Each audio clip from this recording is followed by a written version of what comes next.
Alô, meus amigos do canal Wellington Campos FC, tudo bem com você? Quem está aqui comigo hoje? Bruno Gentili. Tudo bem, Brunão? Tudo certinho, meu ídolo. Um grande abraço para você, a todos que nos acompanham aqui no Wellington Campos FC. Sempre um prazer. Vamos falar muito de futebol, que é o que a gente gosta, né? É verdade. E é o que a gente acha que entende, né? É isso. A gente tem que saber, tem que mostrar confiança. É verdade, é verdade. Chega um pouquinho mais para cá, para a gente ficar mais centralizado no vídeo, tentar ficar bonito. Você não, que você difícil, é mas bonitão, a gente mas eu já passei, eu estourei idade para ficar bonito, agora acabou tudo isso. Mas vamos lá. Olha aqui. Vamos falar do Vasco, né? Tem notícia boa envolvendo finanças do Vasco da Gama, o jogo com o Atlético Paranaense, uma rodada importantíssima, essa que é a 35ª rodada. O que é mais que nós vamos falar aqui?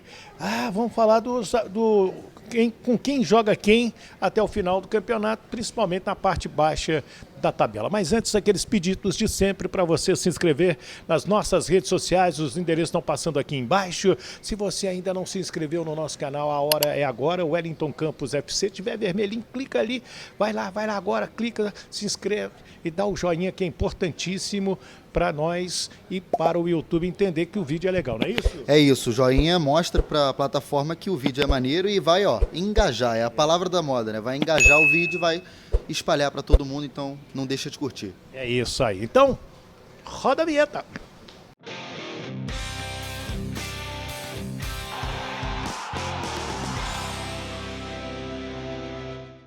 Muito bem, minha gente. Então vamos tratar de notícias. Vamos começar com notícia boa. Que antes até, eu sei que você vai fazer um comentário bastante interessante, o Bruno Gentili. O Vasco, o dinheiro da folha de pagamento até dezembro está separadinho já há alguns meses lá, guardadinho, independente do que acontecer, tá?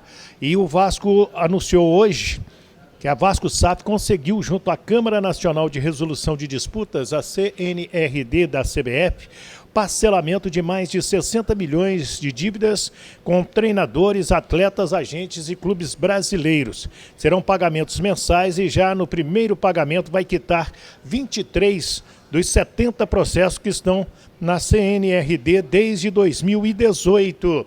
E o Vasco SAF também quita FGTS, né, de credores trabalhistas, algo em torno de 2 milhões de reais. Ou seja, a grana está entrando, está pagando, né? Isso é muito importante porque você ganha credibilidade no mercado. Qual que é a sua grande riqueza? É você ter crédito. Com certeza, ídolo. E você falou da credibilidade e um outro fator que é importante também nesse momento que a gente até conversava antes também, já veio conversando aqui na redação da Super Rádio Tupi, é você ter, além de credibilidade, você ter o principal fator do ponto de vista esportivo, que é a tranquilidade, tanto para o treinador, que é o Ramon Dias, tanto também para o elenco, porque a gente até já chegou a citar aqui algumas vezes, em outras participações aqui no seu canal, sobre essa questão de como o regime de SAF ele encara a parte financeira, né, com muito mais cuidado em relação àquele regime presidencialista que costuma ser um pouco mais preponderante aqui no Brasil, né? Poucos clubes ainda são SAF em comparação àqueles que ainda têm os presidentes, aquele regime mais tradicional. E a SAF, ela, por ter um dinheiro muito próprio que está sendo empregado com um parceiro específico, existe um cuidado maior nessa questão financeira. E o dinheiro tem que fazer dinheiro. O dinheiro tem que fazer dinheiro, é aquilo. Por ser uma empresa, uma sociedade anônima do futebol, ela visa o quê? O lucro. Então, para você ter o lucro, você... Enquanto os outros clubes, perdão, já te interrompi duas vezes. Não tem problema não. Os outros clubes, eles acham que o lucro é o título. Exato, mas nem sempre. Nem sempre. O lucro, ele é o título do ponto de vista esportivo, mas do ponto de vista de quitação, de você ter uma parte financeira equilibrada, não ficar com déficit, é o quê? A quitação das dívidas. E a gente até sabe, né, Wellington? A gente conhece os bastidores do futebol. Os clubes aqui no Brasil, todos eles têm muitas dívidas. Mas o importante é você fazer o que o Vasco está fazendo, que é renegociar esses débitos que ainda estão em aberto, já ter um acordo para quitá-los o mais rápido possível, até porque não dá para quitar todos de uma vez, nenhum clube consegue fazer isso.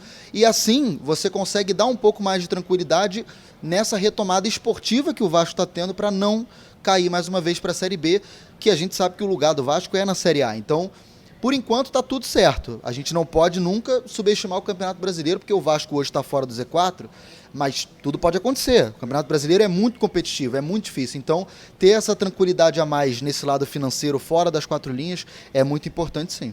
Muito bom. Até porque, gente, é o que falou o Bruno, né? Eu vou dar só uma reforçada na tinta. Você pega, você cidadão, você empresário, você trabalhador, você com as suas dívidas em dia, você dorme melhor, você trabalha melhor. Se você tem dívida e não tem o dinheiro para pagar aquela dívida, você perde o sono, né? Vamos falar a verdade? O cara perde até a vontade de namorar. É verdade. Sai afetando tudo. Isso na verdade não só em dívida, né, Ídolo? Você chegou a citar essa questão. Quando você tem qualquer problema, seja na sua empresa, na sua vida, isso vai afetando as outras áreas. Seu relacionamento, isso vai afetando normalmente as suas outras áreas sem que você perceba. Então, por isso que é importante o Vasco ter esse ambiente tranquilo, de dívidas já negociadas, ainda não pagas, como a gente disse, mas já acordadas, né? Sabendo quando que vai quitar cada uma, para que isso não vire uma bola de neve e se torne um transtorno maior do que deveria. Então, é importante sim, tudo isso que o Vasco está fazendo. Uma notícia muito boa, não só para o próprio Vasco, mas também para a torcida. Então, é algo que a gente fica feliz de saber que o Vasco está indo nos trilhos, a gente pode colocar assim, em relação a essa questão financeira, o que é muito importante para uma SAF, né? É isso aí. Vamos falar do time, porque tem um jogo importantíssimo com o Atlético Paranaense. Voltam lá no Atlético Bento, que estava com a seleção brasileira. Volta o Canobi, que é um bom jogador, né? O Esquivel também é outro. O Vitor Roque também pode ficar no banco, né? A tendência é que ele fique no banco, que está há muito tempo sem atuar, mas é um reforço de peso, né? Barcelona não pagou, o que pagou pelos lindos olhos. Exato, jogador de seleção brasileira, então tem que tomar cuidado. Para mim, o Praxedes vai para o banco. O Praxedes não tem estado bem. É um grande jogador? E o Jair entrou muito bem contra o Cruzeiro. Então, estou quase apostando que vai dar Jair no lugar do Praxedes. Eu acho que seria uma boa troca, até porque, como muita gente diz, né, Wellington, nossa audiência também deve concordar, futebol é momento. Sim. Então, nessa reta final de temporada, o Vasco, quando eu digo o Ramon Dias e a sua comissão, tem que ter coragem para colocar quem está bem. Eu nem acho que o Praxedes esteja mal, mas às vezes ele não está rendendo aquilo que se espera dele. A gente lembra aqui, para quem está nos assistindo, ele foi a maior contratação da história do Bragantino. Então é um jogador muito promissor. No Vasco já deu o seu nome, já disse que veio, mas não vem bem, como você falou. E o Jair fez uma ótima partida contra o Cruzeiro. Aliás, não só ele. O Paê entrou muito bem.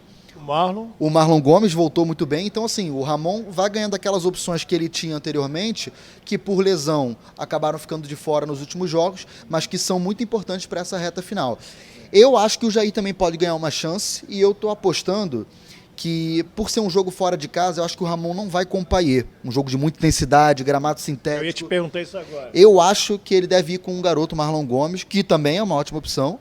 Mas... Porque não tem o Rossi foi expulso no banco de reservas contra o Cruzeiro. Inclusive, o Rossi jogou bem também, mas acabou reclamando demais da arbitragem lá do Leandro Pedro Voado, enquanto o Cruzeiro está fora. Então eu aposto que o Jair e o Marlon Gomes podem aparecer nesse time do Vasco. E vai voltar também o Paulo Henrique. O Puma Rodrigues fez um bom jogo contra o Cruzeiro, fez um lindo gol, não comprometeu pelo lado dele, mas o Paulo Henrique vive um momento melhor do que o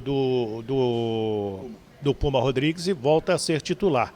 Vamos lá, vamos escalar aí o time. Léo Jardim no gol, Paulo Henrique, Maicon Medel e Lucas Piton. A defesa é essa? É a mesma de sempre, né? O Léo até chegou a ser barrado, né? Mas também vem entrando. Então, acho que o Ramon Dias encontrou esse sistema defensivo. Zé Gabriel, aí para mim, se não for o Praxedes, vai o Jair, Paulinho, Marlon Gomes, ou Payet, o Pablo Verrete e o Gabriel Peck, Pablo Verrete, é um provável Vasco dentro daquilo que você disse que a gente pode escalar. Seguem pendurados Léo Jardim, Maicon, Zé Gabriel, Praxedes, Paulinho, Gabriel Peck, Marlon Gomes, todos, e mais gente lá no banco de reservas. Olha aqui, ó. Eu fiz aqui, eu separei, eu tinha prometido, né? O Santos, que vai jogar com o Botafogo, está na frente do Vasco. Ele tem Botafogo fora, Fluminense em casa, Atlético Paranaense fora, fecha com Fortaleza em casa o Santos. Vida boa, vida mais ou menos ou vida ruim? Eu acho que é uma vida, digamos assim, ruim, né? Porque assim, pega times que não vêm tão bem na temporada. O Botafogo vinha liderando o Campeonato Brasileiro de uma forma incrível, de forma isolada, com muitos pontos na frente, mas deu uma caída. Mas ainda briga pelo título, então é um time que vai entrar mordido. Tem o que disputar ainda no Campeonato Brasileiro. Sim, não, ele tem que pontuar. Quem garante que o Fortaleza não vai tirar ponto do Palmeiras? Exatamente. E você citou o Fortaleza, que é um time que não ganha 9 jogos na temporada. Então, o Santos não vai ter vida fácil. Aliás, pode até parecer um clichê, mas é difícil você falar no Campeonato Brasileiro que alguém tem vida fácil, independente de qualquer sequência, porque cada time tem o seu objetivo, seja não cair, seja ainda buscar o título do Campeonato Brasileiro, talvez uma vaga na Libertadores, ou para aqueles que já não conseguem alcançar a Libertadores, a Sul-Americana. Então o Fortaleza e o Botafogo vão dificultar bastante a vida do Santos. O Santos por si só... Eu acho que até o Fluminense também, porque o Flu quer chegar mais em cima para ganhar mais uma grana. E além da grana, o Fluminense deve botar o time mais titular, digamos assim, de olho no Mundial.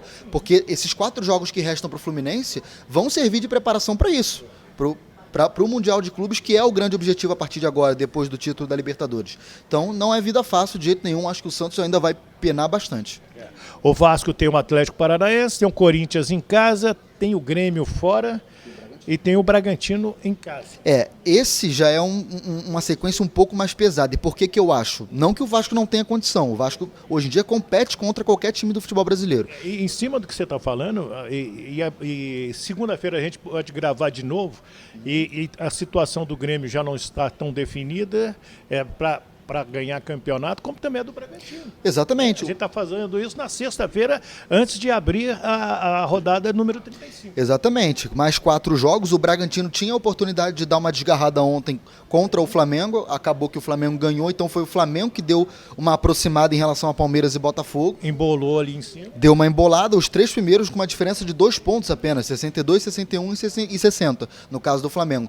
Então, eu acho que o que pesa contra o Vasco é o fato de enfrentar 2 times ainda que brigam pelo título, em tese, pelo menos hoje, quando estamos fazendo esse vídeo, Grêmio e Bragantino, o Grêmio fora, o Bragantino em casa. Jogar contra o Atlético Paranaense nunca é fácil, lá na Arena da Baixada. Eu acho que o confronto mais acessível, até por ser em casa e pelo fato de o Corinthians não estar tão ameaçado assim pelo rebaixamento, é justamente o Corinthians. Acho que dos 4 é o confronto que o Vasco tem que ganhar. Aí você me pergunta, mas Bruno, o Vasco não tem que ganhar todos? Tem que ganhar todos, mas se fosse para apostar em um, esse não pode deixar de ganhar. Os outros, dependendo da circunstância, dá para tentar combinar algum tipo de resultado, juntando assim no contexto geral os 4 jogos. Né? O Cruzeiro tem o Goiás, que é um jogo de 6 pontos. Esse jogo é segunda-feira, fora de casa. Depois ele tem o Atlético Paranaense em casa. Tem o Botafogo aqui no Rio. E tem o Palmeiras, Cruzeirão. Decide agora contra o Goiás e depois tenta decidir contra o Atlético Paranaense em casa, porque o Botafogo e Palmeiras você pode ser o fiel da balança. Pode ser o fiel da balança, e eu acho que dessas sequências aí, a do Cruzeiro é a mais complicada. Por quê? Primeiro porque está jogando em casa sem o público. Vai ser julgado segunda-feira. Pode ser que mude, né? Sim, mas é difícil que mude. Mas a tendência é que perca mandos de campo. Então, provavelmente pode jogar sem público, ou seja, já não vai ter o apoio da torcida quando for jogar em casa, e pega times muito complicados. Um deles o Atlético Paranaense, que a gente acabou de citar, que é sempre difícil jogar contra, e 2 times que estão na briga pelo título, nas 2 últimas rodadas, o Botafogo e o Palmeiras. Então, como você falou, deve ser o fiel da balança, deve ser aquilo que vai nortear se realmente consegue ou se não consegue se livrar. O Bahia, gente, a gente está fazendo esse vídeo antes do jogo com o Corinthians nessa sexta-feira. É um jogo para mim difícil, jogar fora.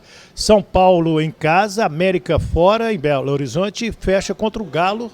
Galo também podendo estar brigando aí por uma Libertadores direto. Essa sequência do Bahia, eu acho que assim, se dá bem por pegar o América Mineiro já rebaixado. O São Paulo não quer muita coisa no Brasileiro, porque já ganhou a Copa do Brasil, então dificilmente vai fazer um jogo tão duro assim. A gente sabe que quando entra dessa forma é um tipo de partida mais diferente em relação à competitividade e tudo mais por parte do São Paulo.